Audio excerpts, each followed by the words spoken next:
Diwata, I love you!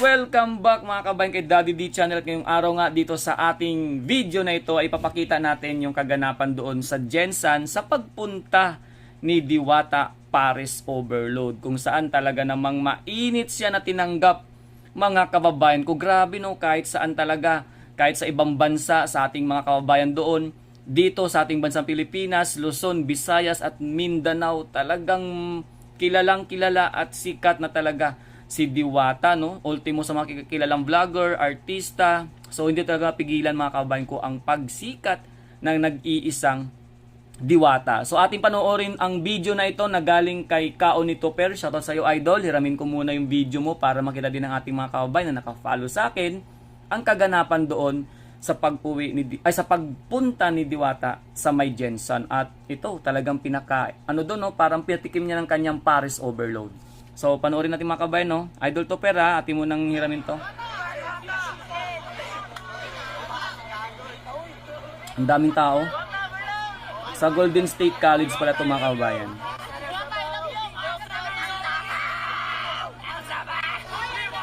Grabe, parang gusto niya talaga matikman, pati yung sabaw, sigaw.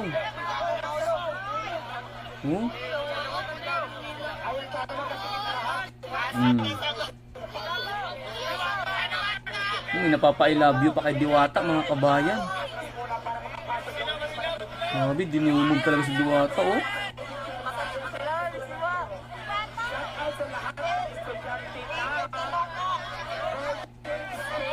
Ayan, sa Golden State College.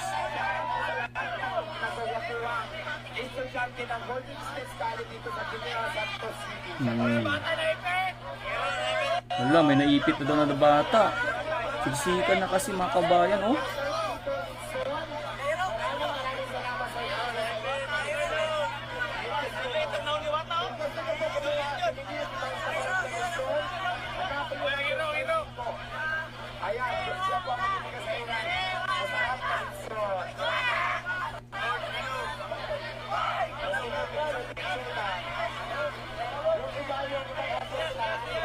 Daming pa picture, selfie.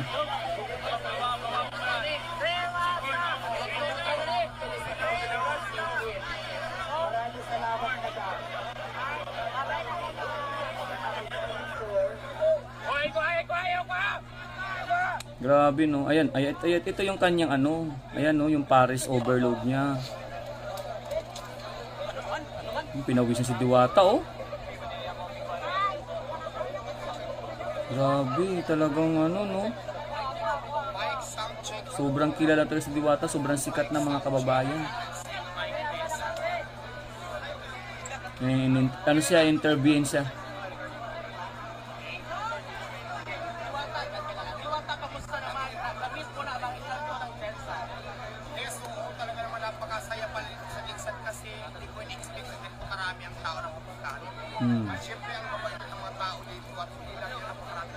Ang dami ng grabe, oh.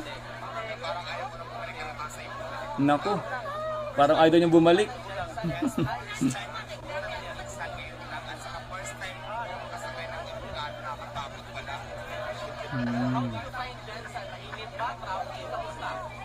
Masaya, parang peaceful siya, tapos ang mabait ng mga tao. Ano naman masasabi mo na pagdating dito sa Mindanao, pati ang Pares mo, pinatapok din ang mga tao? Maraming salamat kasi nagulat ako dahil, di ba, from Pasay City, doon naman talaga ako nagtitinda, doon ako kilala bilang isang Pares. Kaya pwede explain na pati pala dito sa Gensan, kilala din ng Pares ko, at yun kaya pinapikin na natin sa kanila. Grabe, no? Ibig sabihin si Diwata siguro talaga ang nag-prepare or nagluto ng kanyang Paris Overload yan. Pamatikman natin mga kabayan.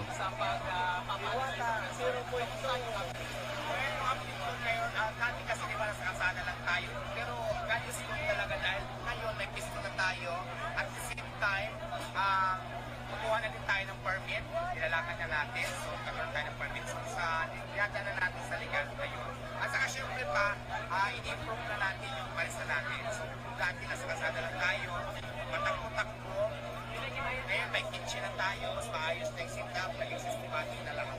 So okay naman sa kayo ng Diwata Paris Overload.